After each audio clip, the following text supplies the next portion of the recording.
And now, another tale well calculated to keep you in suspense. Within minutes, he was to die for murder. Yet 3 people knew of his innocence. In a moment, Act 1 of Night of the Storm, written for Suspense by Peter Fernandez.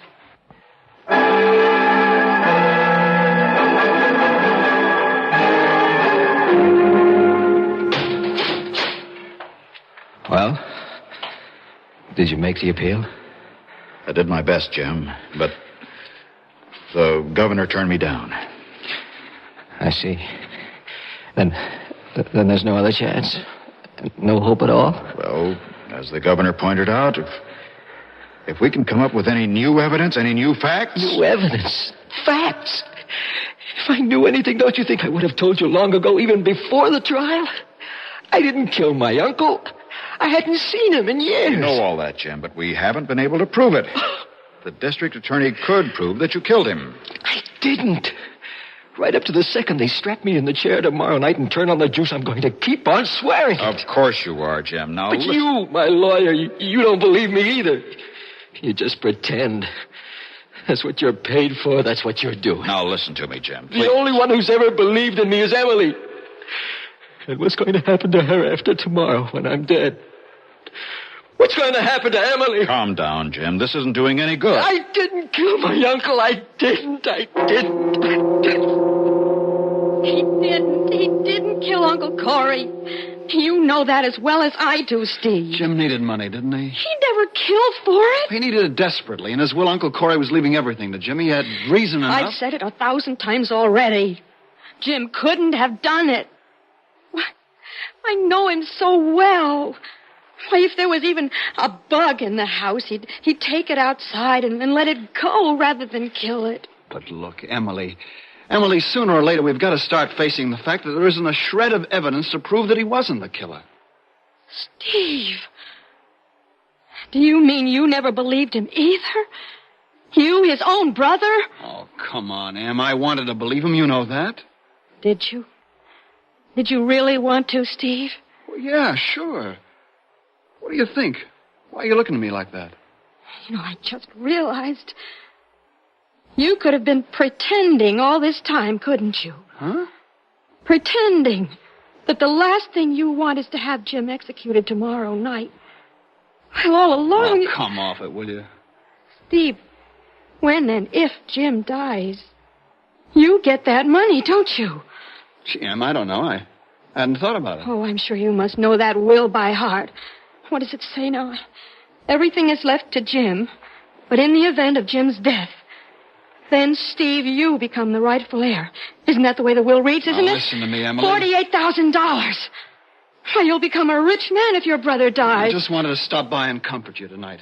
Had an idea you'd be pretty broken up, but I don't have to listen to that kind of talk. Not even from you. Good night.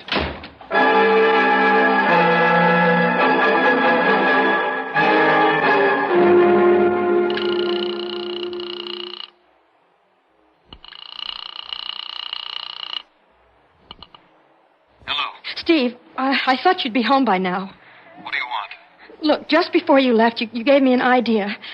Tell me, I've forgotten. What was the name of that woman you were with the night Uncle Corey was killed? What do you want to know that? Please, what's her name? Good night, Emily. Look, in the morning I can look it up in the court records. You might as well tell me. But I broke off with her. I don't see her anymore. If I can find her, I'm going to have a talk with her, Steve. You keep away from her. Why? Why? You must have a reason. Tell me. She might have moved out of town. Are you afraid of me seeing her? No, of course not. Jim killed Uncle Corey. It was proved in the court. There's nothing you, me, or anybody else can do to save him from going to the chair for it. Steve, if something can be done to save my husband, who happens to be your brother, don't you want me to try? You haven't a chance. Her name, Steve. What is the name of the woman who gave you such a good alibi? Stay away from her. I see. So that's the attitude you're taking now. All right. I'll have to find out for myself. Good night, Emily. I'll get her name and address from the court records. Good night.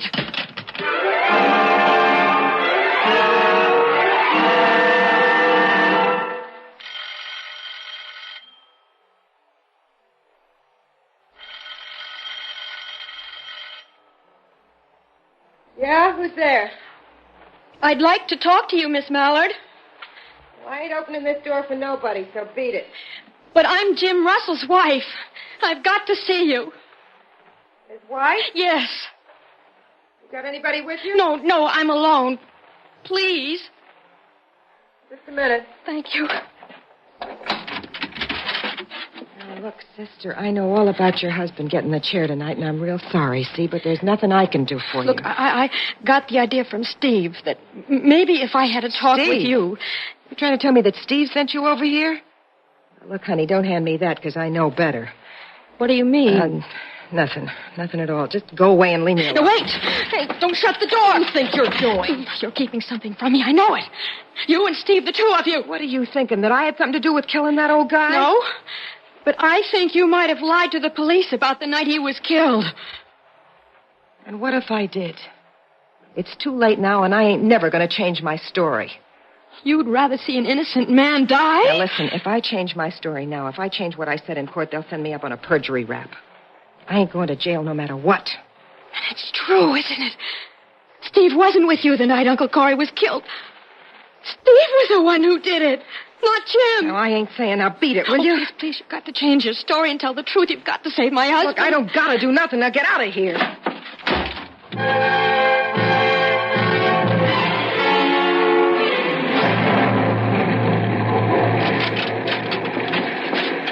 Mr. Rutland, at last, thank goodness. Oh, hello, Mrs. Russell. Mr. Rutland, I've been waiting here in your office for almost 2 hours. It's that storm out there. The highways are flooded. I know. My car stalled when the ignition got wet. Well, anyway, I'm here, but I'm sorry to say that the news I brought from upstate isn't good. Mrs. Russell, there'll be no reprieve tonight for Jim. Yes, there will. They've got to give him a reprieve now. And even, well, as soon as they know the truth, a full pardon. What are you talking about? Last night, Steve, you know Jim's brother, Steve. Yes. Mr. Rutland, he just about admitted to me that he was the one who killed Uncle Corey. What? Oh, now, Mrs. Don't Russell. you see? If Jim dies, then Steve gets all that money. He planned to kill Uncle Corey and then have Jim die for the murder. It's the way that will read, that in the event of Jim's death, then Steve I'm sorry, would... Mrs. Russell, but that isn't proof. Yes, it is. Now, it's only a possible motive. One that I know the police considered a long time ago. Mr. Rutland... Your husband's hunting knife was used in the murder. I know. His prints were on it, Yes. whether planted or not. Yes. And your husband didn't have an alibi for that night, but Steve did. An airtight alibi. Please listen. She lied. That woman, Muriel Mallard, went into court and lied that Steve was with her that night. Perjury? Well, possibly, but I doubt it. She had no reason to. Part of that money would be good reason, wouldn't it? Well, yes, it would, but... I saw her this morning. She wouldn't deny that she lied. But I'm sure that she wouldn't admit it either. Well, Would she? No. What do you think we can do, Mrs. Russell? Mr. Rutland, I think that I could... It's 2:45 now. Let's see, they're on standard time up at the Capitol. Standard time. Now, that means in 7 hours, it'll be all over. Hours. Mr. Rutland, will you help me? Well, of course, but you'll have to tell me how. Stay right here in your office. Wait for me to phone you so that you can get in touch with the governor. Very well. I'll be here. Oh, thank you. Mrs. Russell, I know how you feel. There's hardly a loved one of a condemned man who doesn't feel that he might be innocent. You've got to be prepared to accept the fact that the weight of evidence was against him, that he was proved guilty. Why, even I, as his defense attorney, now believe that justice will be done. Justice? When he isn't guilty? I'll never believe he is, never. And now, after what I just heard, I'm going to try until the last possible second to save my husband.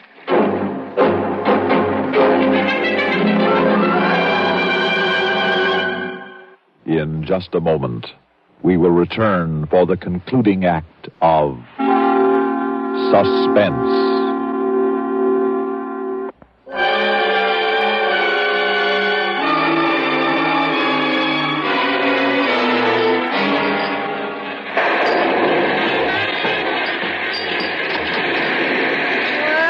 Well, look what the cat struck in out of the rain. Muriel, listen, I've got to talk to you. Go away. I told you once today to beat it. I'm not going to beat it. It's taken me all afternoon to find you again, and I'm not going to leave until I know it's too late. and my husband is dead. Well, you don't have long to wait, do you, huh? Well, that clock up there says 8. It's 8 here. But up in the... That's 1 hour. That's all. And then you're a free woman, right? Right. Hey, Mac! What do you want, Muriel? Give my friend here one of these. No, I'm I don't- buying. no, I and don't want another any. one for me. Come on, No, honey. Muriel. Sit down. And take off that coat. You're sopping wet. Come on, take off the coat. All right, I will. It's going to be a long night. No, maybe not. It'll depend on you, Muriel. And if you'll help me. Help you? Listen, sister, in my league, nobody helps anybody. Here's your booze, girl. Oh, thank you, Mac, very much. Now, come on, honey, drink up, huh? You'll be surprised how fast the time's going to pass. Go ahead. Drink it, right? Yes, all right. That's it. Well, cheers.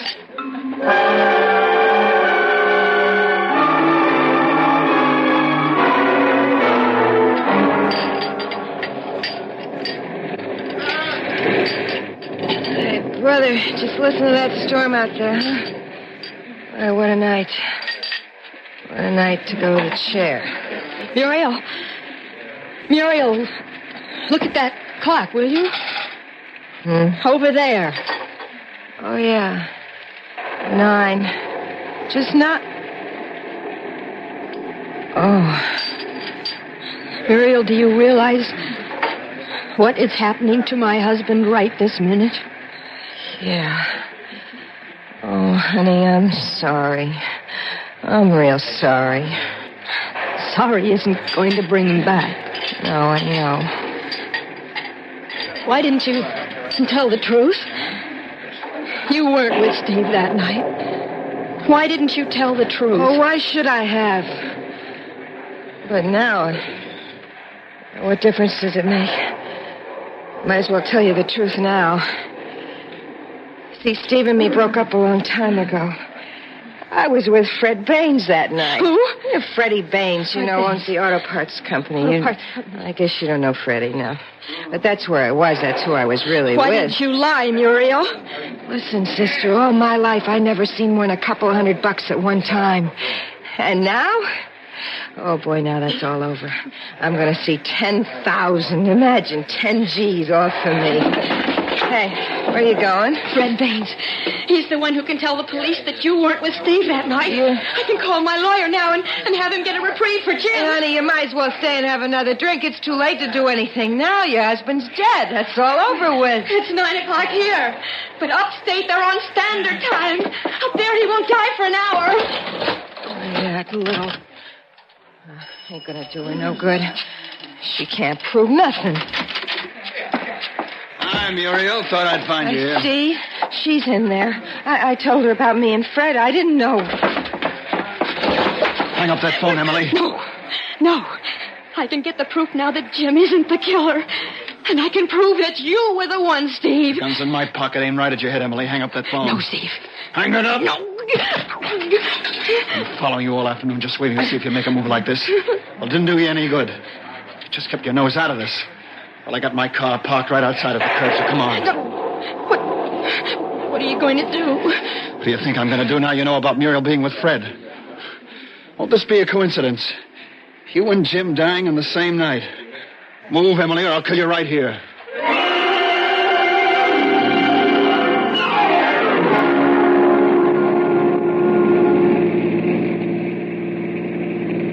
Where are you taking me? Somewhere along the river. This rain, it's so swollen, nobody'll think twice about finding this car out in deep water with you in it. Let me out, Steve. I'll pull this trigger right now. I'm warning you, Emily. Oh, that doesn't scare me. Not when you're going to kill me anyway. Stop this car and let me out. Don't be a jerk. Don't you think I know you'll go straight to the I cops? said stop this car. Hey, let go of the wheel. No. What are you doing? No. It's getting...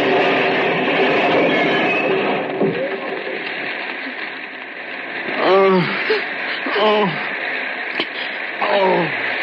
Told you. Let me out. Now, get this door open. There. The gun. Where's that gun? Emily, come back here. Don't leave me pinned under the steering wheel like this. Emily! Emily!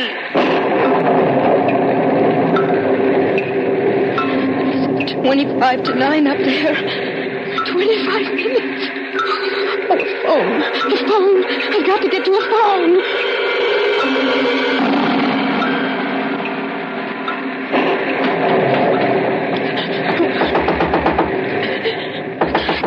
Come on. Isn't anyone home? Please. Oh, come on. Oh, thank goodness. Yeah? Please. There's been an accident down that way. May I use your phone? An accident, eh? Anybody hurt? I don't know for certain. Please, I've just got to get to a Well, it can't phone. be too bad if you don't even Please, know. I've got to make a phone call. I understand Please. that, but you could have seen for yourself if you looked up at the wire coming What? into this house. Just electric. I ain't got no phone. No phone? That's what I said. What am I going to do? I've only got 20 minutes. Huh? I've got to get to a telephone. I see. Please. Well, can you make out that clump of trees up the road there? Yes. Well, just the other side. There's a bend in the road, Yes. and then a gas station. They got a booth right out near the pump. Thank you. You're getting all soaked. I'll lend you my umbrella.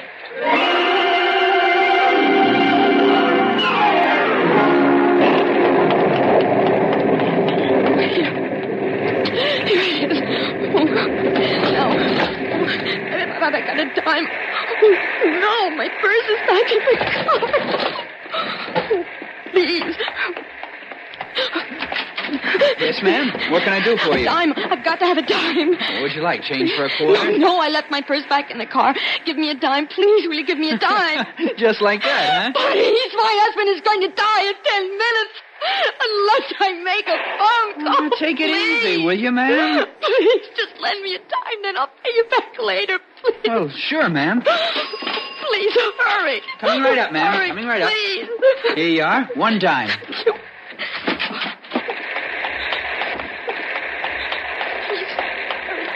8 minutes. His number. What's the number? I can't remember. I'll have to look it up.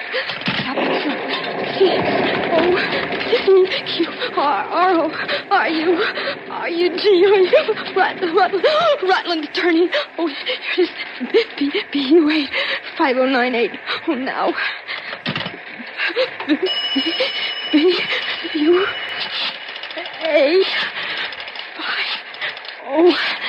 5098.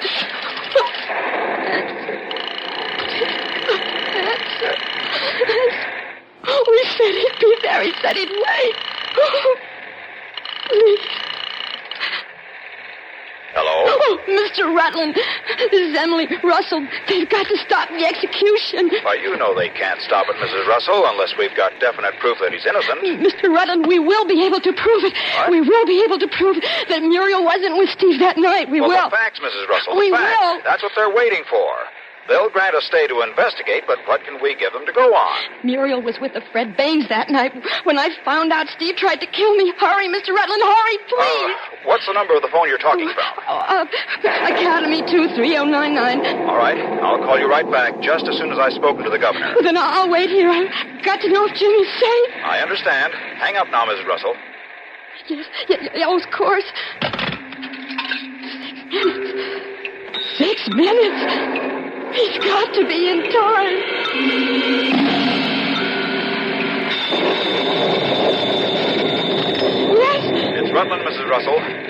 I'm sorry to say that I couldn't get through to the governor. You couldn't.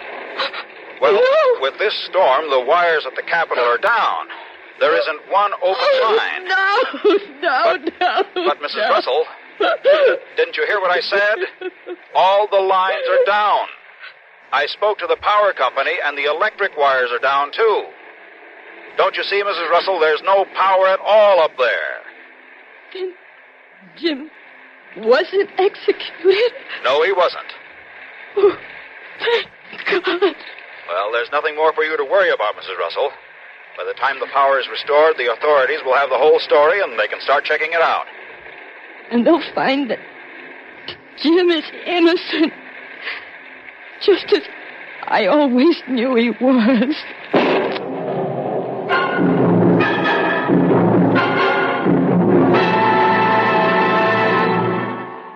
Suspense. You You've been listening to Night of the Storm, written for Suspense by Peter Fernandez. In a moment, the names of our players and a word about next week's story of Suspense.